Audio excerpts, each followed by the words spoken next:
ഭഗവാന് ഭക്തിയോടെ ഭക്തൻ എന്ത് സമർപ്പിച്ചാലും ഭഗവാൻ അത് സ്നേഹത്തോടെ സ്വീകരിക്കും. ഭക്തിയോടെ നമ്മൾ പലപ്പോഴും ഭഗവാന് പലതും സമർപ്പിക്കാറുണ്ട്, പല വഴിപാടുകളും നേരാറുണ്ട്. നമ്മൾ കൊടുക്കുന്നത് എന്തും ഭഗവാൻ സ്നേഹത്തോടെ സന്തോഷത്തോടെ സ്വീകരിക്കുന്നു. നമുക്കുള്ളതെല്ലാം, നമ്മുടെ കൈവശമുള്ളത് എന്തെല്ലാമാണോ അതെല്ലാം ഭഗവാന്റേതാണ്. ഭഗവാൻ അതെല്ലാം നമുക്ക് തന്നതാണ്. ഭഗവാന് ഭക്തന്റെ ഒന്നും ആവശ്യമില്ല, ഭഗവാൻ അത് ആഗ്രഹിക്കുന്നുമില്ല. പക്ഷേ നമ്മൾ ഭക്തിയോടെ, സ്നേഹത്തോടെ, ആനന്ദത്തോടെ, പ്രേമത്തോടെ ഭഗവാൻ എന്ത് സമർപ്പിച്ചാലും ഭഗവാൻ അത് സ്നേഹത്തോടെ സന്തോഷത്തോടെ സ്വീകരിക്കുന്നു. നമ്മൾ ഭഗവാന് കൊടുക്കാൻ പാടില്ലാത്തതായ ഒരു വസ്തുവുണ്ട്. അത് ഭഗവാന് മാത്രമല്ല, ആർക്കു വേണ്ടിയും ഒന്നിനു വേണ്ടിയും അത് ഒരിക്കലും കൊടുക്കാൻ പാടില്ലാത്തതാണ്. അത് വേറൊന്നുമല്ല, ഒരു സ്ത്രീയുടെ കെട്ടുതാലിയാണ്. ഭഗവാൻ തന്നെ പറഞ്ഞിട്ടുണ്ട്, കെട്ടുതാലി എന്നത് ഒരു സ്ത്രീയുടെ അവകാശമാണ്, അത് അവരുടെ സമർപ്പണത്തിന്റെ ഭാഗമാണ്. അത് ആർക്കും ഒന്നിനു വേണ്ടിയും കൊടുക്കാൻ പാടില്ല എന്ന് ഭഗവാൻ തന്നെ പറഞ്ഞിട്ടുണ്ട്. ഒരിക്കൽ ഒരു അമ്മ അവരുടെ കെട്ടുതാലി ഭഗവാന് വഴിപാടായി സമർപ്പിക്കാമെന്ന് പറയുകയാണ്. ഭഗവാന്, നമ്മുടെ ഉണ്ണിക്കണ്ണന് അത് എന്തുമാത്രം വേദനയാണ്. ആ അമ്മയ്ക്കുണ്ടായ ഒരു അനുഭവ കഥയാണ് ഇന്നിവിടെ പറയുന്നത്. ആ അമ്മയുടെ വീട് കേരളത്തിലാണ്. ആ അമ്മയെ കെട്ടിച്ചയച്ചിരിക്കുന്നത് തമിഴ്നാട്ടിലേക്കാണ്. ഭർത്താവിന്റെ വീട്ടിൽ അവർ സുഖമായി ജീവിക്കുന്നു. അദ്ദേഹത്തിന്റെ ജോലി എന്ന് പറയുന്നത് മധുരപലഹാരങ്ങൾ ഉണ്ടാക്കി വിൽക്കുന്ന ഒരു തൊഴിലാണ്. ആ ഒരു ചെറിയ വരുമാനത്തിൽ അവർ സന്തോഷത്തോടെ ആ കുടുംബത്തിൽ ജീവിച്ചു. കല്യാണം കഴിഞ്ഞിട്ട് 10-12 വർഷമായെങ്കിലും അവർക്ക് ഒരു കുഞ്ഞിക്കാല് കാണാനുള്ള ഒരു ഭാഗ്യം ഇതുവരെ ഉണ്ടായിട്ടില്ല. ഒരു കുട്ടി ഇല്ലാത്തതിന്റെ വിഷമം അവരെ നന്നായി അലട്ടിയിരുന്നു. കുഞ്ഞില്ലാത്തതിന്റെ പേരിൽ അവരുടെ കുടുംബത്തിലെ മറ്റുള്ള അംഗങ്ങളെല്ലാം അവരെ കുറ്റം പറയുമായിരുന്നു. ദൈവത്തിന്റെ കോപമുള്ള സ്ത്രീയാണ്, അതുകൊണ്ടാണ് അവർക്ക് കുട്ടികൾ ജനിക്കാത്തത് എന്നൊക്കെ പറഞ്ഞ് അവരെ വേദനിപ്പിക്കുമായിരുന്നു. ആ സങ്കടത്തിനിടയിലും ഭഗവാനോടുള്ള പ്രേമവും ഭക്തിയുമാണ് അവരെ മുന്നോട്ട് നയിച്ചിരുന്നത്. പലപ്പോഴും അവരുടെ കുടുംബത്തില് മംഗളകരമായ പല കാര്യങ്ങൾ നടക്കുമ്പോഴും ആ അമ്മയെ അവർ ഉൾപ്പെടുത്താറില്ല. കാരണം കുട്ടികളില്ല. കുട്ടികളില്ലാത്തതിന്റെ കാരണം ദൈവകോപമാണ്. അങ്ങനെയുള്ള സ്ത്രീകളെ നല്ല കാര്യങ്ങൾ അല്ലെങ്കിൽ മംഗളകാര്യങ്ങളിൽ പങ്കെടുപ്പിക്കുന്നത് തെറ്റാണ് എന്ന് പറഞ്ഞ് പല മംഗളകാര്യങ്ങൾ നടക്കുമ്പോഴും ആ കുടുംബത്തിലെ മറ്റുള്ളവർ അവരെ രണ്ടുപേരെയും ഒഴിവാക്കിയിരുന്നു. അത് അവർക്ക് ഭയങ്കര സങ്കടമായിരുന്നു. അങ്ങനെ കുറെ നാൾ കഴിഞ്ഞപ്പോൾ, ഇങ്ങനെയുള്ള പ്രവർത്തികൾ കൂടി വന്നപ്പോൾ അവർക്ക് അവിടെ ജീവിക്കുന്നത് ദുസ്സഹമായി തോന്നി. അങ്ങനെ അവർക്ക് അവിടെ നിൽക്കാൻ പറ്റാത്ത ഒരു സാഹചര്യം വന്നപ്പോൾ അവർ തമിഴ്നാട്ടിൽ നിന്നും ഗുരുവായൂർ ക്ഷേത്രത്തിനടുത്തുള്ള ഒരു സ്ഥലത്തേക്ക് മാറി താമസിച്ചു. ഇവിടെയും വന്ന് മധുരപലഹാരങ്ങൾ ഉണ്ടാക്കി വിൽക്കുന്ന ജോലിയായിരുന്നു അവരുടേത്. അങ്ങനെ ആ തുച്ഛമായ വരുമാനത്തിൽ അവർ സന്തോഷത്തോടെ ജീവിച്ചു. അപ്പോഴും കുഞ്ഞുങ്ങളില്ലാത്തതിന്റെ ഒരു ദുഃഖം അവരെ അലട്ടിയിരുന്നു. അപ്പോൾ അവർ മധുരപലഹാരങ്ങൾ ഉണ്ടാക്കി അടുത്തുള്ള കടകളിൽ കൊടുക്കുന്നതിന് മുമ്പായിട്ട് എന്താണോ അന്നുണ്ടാക്കിയ മധുരപലഹാരം അത് അവരുടെ വീട്ടിലെ ശ്രീകൃഷ്ണ ഭഗവാന്റെ വിഗ്രഹത്തിന് മുന്നില്, ആ കൊച്ചു വിഗ്രഹത്തിന് മുന്നില് അവർ ഭഗവാന് സമർപ്പിക്കുമായിരുന്നു. അതിനുശേഷമേ അതവർ കച്ചവടത്തിന് ഉപയോഗിച്ചിരുന്നുള്ളൂ. കാരണം ഭഗവാനോട് അവർക്ക് അത്രയ്ക്ക് സ്നേഹമായിരുന്നു, ഭക്തിയായിരുന്നു. അപ്പോ കുട്ടികളില്ല എന്നൊരു ദുഃഖവുമായി അവരങ്ങനെ ജീവിച്ചു. പക്ഷെ പലപ്പോഴും അവർക്ക് ആ കുട്ടികളില്ല എന്നൊരു വിഷമം ഭഗവാനോടുള്ള ഭക്തിയാൽ അതൊരുപാട് ലഘൂകരിക്കാനായി സാധിച്ചു. അവർ ഭഗവാനെ, ഗുരുവായൂർ കണ്ണനെ തന്റെ മകനായി മനസാ സങ്കല്പിച്ചു. ആ അമ്മ തന്റെ മനസ്സിൽ ഭഗവാനെ സ്വന്തം കുഞ്ഞിനെ എന്ന പോലെ ലാളിച്ചു. എങ്കിലും അവരുടെ ഉള്ളിന്റെ ഉള്ളിൽ ഒരു കുഞ്ഞിക്കാല് കാണാനുള്ള ഒരു അതിയായ ആഗ്രഹമുണ്ടായിരുന്നു. അവർ അത് ഭഗവാനോട് എപ്പോഴും പ്രാർത്ഥിച്ചിരുന്നു. അവർക്ക് കുഞ്ഞുങ്ങളില്ലെങ്കിലും അവരുടെ ആ സന്തോഷകരമായ ജീവിതം കണ്ടിട്ട് അവരുടെ നാട്ടിലുള്ള ആളുകൾ, അവരുടെ അയൽപ്പക്കക്കാർ അവരോട് പറയുവാൻ തുടങ്ങി, നിങ്ങൾക്ക് എങ്ങനെയാണ് ഇത്ര സന്തോഷമായി ജീവിക്കാൻ സാധിക്കുന്നത്? ഒരു കുഞ്ഞില്ലാത്തതിന്റെ വിഷമമൊന്നും നിങ്ങളെ അലട്ടുന്നില്ലല്ലോ. കുഞ്ഞുങ്ങളില്ലെങ്കിൽ നിങ്ങളുടെ ജീവിതത്തിന് എന്തർത്ഥമാണുള്ളത്? ഇങ്ങനെ ഓരോന്നും അവരോട് പറയുവാൻ തുടങ്ങി. ഇത് അവരെ വല്ലാതെ വേദനിപ്പിച്ചു. ആ അമ്മയുടെ മനസ്സ് വല്ലാതെ നുറുങ്ങി. ഒരു കുട്ടിയില്ലാതിരുന്നിട്ടും നിങ്ങൾ എങ്ങനെയാണ് ഇത്ര സന്തോഷകരമായി ജീവിക്കുന്നത് എന്ന് കേൾക്കുമ്പോൾ ഏതൊരമ്മയുടെ മനസ്സാണ് വേദനിക്കാത്തത്? ഏതൊരമ്മയാണ് മാതൃഹൃദയം ആഗ്രഹിക്കാത്തത്? ഏതൊരമ്മയാണ് ഒരു കുഞ്ഞിനു വേണ്ടി ആഗ്രഹിക്കാത്തത്?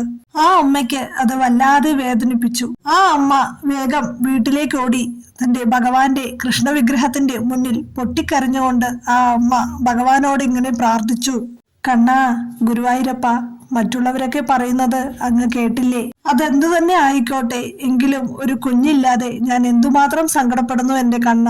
ഞാൻ എന്തോരം വഴിപാടുകളാ കണ്ണ കഴിച്ചത്. ഞാൻ പോകാത്ത ക്ഷേത്രങ്ങളില്ല, ഞാൻ ചെയ്യാത്ത വഴിപാടുകളില്ല. പാവപ്പെട്ടവരാണെങ്കിലും നമുക്കുള്ളത് കൊണ്ട് ഞാൻ എന്തോരം വഴിപാടുകൾ നേർന്നു. ഞാൻ എത്ര തവണ ഗുരുവായൂരപ്പ കണ്ണ അങ്ങേ വന്ന് കണ്ടു. എന്നിട്ടും എന്തേ കണ്ണ അങ്ങ് എന്നെ കടാക്ഷിക്കാത്തത്? എനിക്ക് ഭഗവാന് വിലപിടിപ്പായി സമർപ്പിക്കാനായിട്ട് ഒന്നുമില്ല. പാവപ്പെട്ടവരായതുകൊണ്ട് വലിയ വലിയ വഴിപാടുകളൊന്നും സമർപ്പിക്കാനായിട്ട് എനിക്കൊരു നിവൃത്തിയുമില്ല. അങ്ങനെ വലിയ വഴിപാടുകളൊന്നും ചെയ്യാത്തത് കൊണ്ടാണോ കണ്ണ എനിക്കൊരു കുഞ്ഞിനെ തരാത്തത് എന്ന് ആ അമ്മ കരഞ്ഞുകൊണ്ട് ഭഗവാനോട് ചോദിക്കുകയാണ്. ആ അമ്മയുടെ കണ്ണിൽ നിന്നും കണ്ണുനീർ ഒഴുകിക്കൊണ്ടിരുന്നു.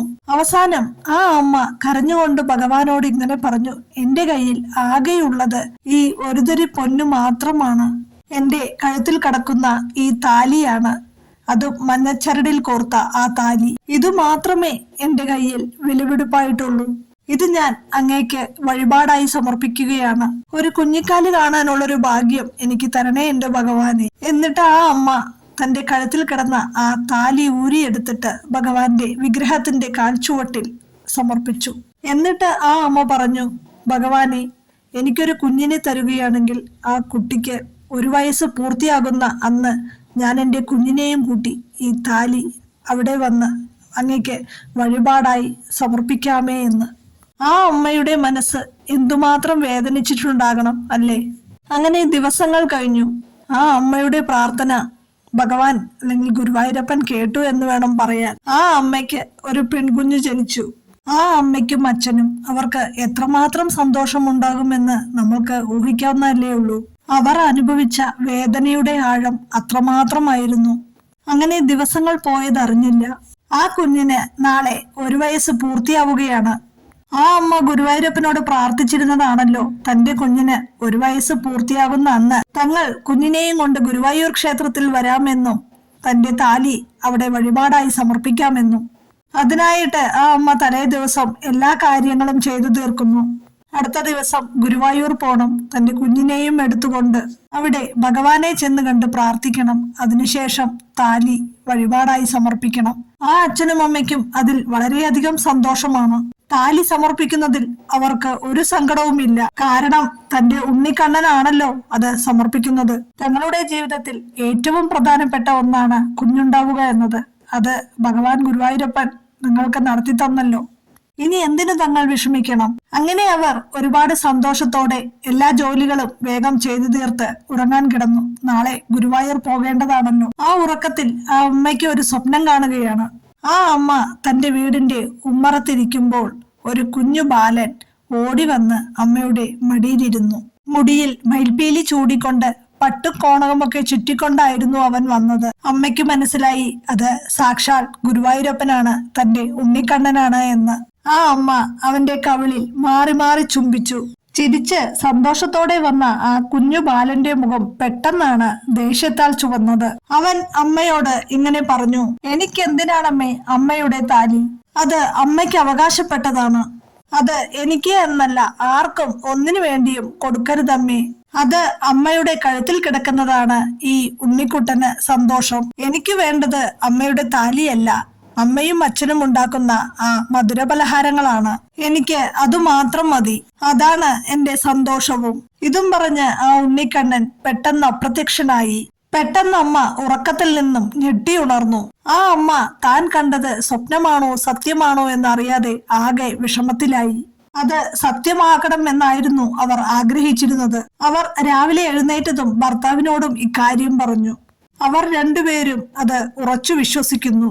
ഇത് സത്യമാണ്, ഭഗവാൻ തങ്ങളോട് നേരിട്ട് വന്നു പറഞ്ഞ കാര്യങ്ങളാണ്. അങ്ങനെ അവർ തീരുമാനിക്കുന്നു ഭഗവാന് മധുരപലഹാരങ്ങൾ കൊണ്ടു കൊടുക്കുന്നതാണ് ഇഷ്ടം എന്ന്. അങ്ങനെ അവർ ഗുരുവായൂർ അമ്പലത്തിലേക്ക് പുറപ്പെടുകയാണ്. തലേന്ന് രാത്രി ഉണ്ടാക്കിയ മധുരപലഹാരങ്ങളും കയ്യിൽ പിടിച്ചാണ് അവർ പോകുന്നത്. അങ്ങനെ ഭഗവാന്റെ മുന്നിൽ ചെന്ന് ആ അമ്മയും അച്ഛനും കുഞ്ഞു വാവയും സാഷ്ടാംഗം പ്രണമിച്ചുകൊണ്ട് ആ മധുരപലഹാരങ്ങൾ അവിടെ സമർപ്പിക്കുകയാണ്. ആ അമ്മയുടെ കയ്യിൽ ആ താലി ഉണ്ടായിരുന്നു. ആ അച്ഛൻ അമ്മയുടെ കയ്യിൽ നിന്നും ആ താലി മേടിച്ച് ഒരിക്കൽ കൂടി ഭഗവാനെ സാക്ഷിയാക്കി അമ്മയുടെ കഴുത്തിൽ ആ താലി ചാർത്തുകയാണ്. അപ്പോൾ ഭഗവാൻ ഇങ്ങനെയാണ് ഭഗവാന് ഭക്തന്റെ ഒന്നും ആവശ്യമില്ല. ഭക്തന് ഭഗവാനോടുള്ള ഭക്തി അല്ലെങ്കിൽ സ്നേഹം, അതാണ് ഭഗവാന് ആവശ്യം. ഭഗവാന് ഇന്നത് വേണമെന്ന് ഒരിക്കലും ഭഗവാൻ നമ്മളോട് ആവശ്യപ്പെടില്ല. നമ്മൾക്ക് സാധിക്കുന്ന കാര്യം മാത്രം നമ്മൾ ഭഗവാന് സമർപ്പിക്കുക. അതിനാൽ വലിയ വലിയ വഴിപാടുകളുടെ ഒന്നും ഭഗവാന് ആവശ്യമില്ല. നിസ്വാർത്ഥമായ ഭക്തിയാണ് ഭഗവാന് ആവശ്യം. അപ്പോൾ കണ്ണു നിറഞ്ഞ് ഭഗവാനെ ഒന്ന് ആത്മാർത്ഥമായിട്ട് ഒന്ന് വിളിച്ചാൽ മാത്രം മതിയാകും. ഭഗവാൻ നിങ്ങളുടെ ഏതാഗ്രഹവും സാധിച്ചു തരുന്നതായിരിക്കും. കണ്ടില്ലേ, ആ അമ്മയ്ക്ക് ഭഗവാൻ കൊടുത്ത സമ്മാനം. ഗുരുവായൂരപ്പൻ എല്ലാവരുടെ ജീവിതത്തിലും അനുഗ്രഹം ഉണ്ടാക്കട്ടെ.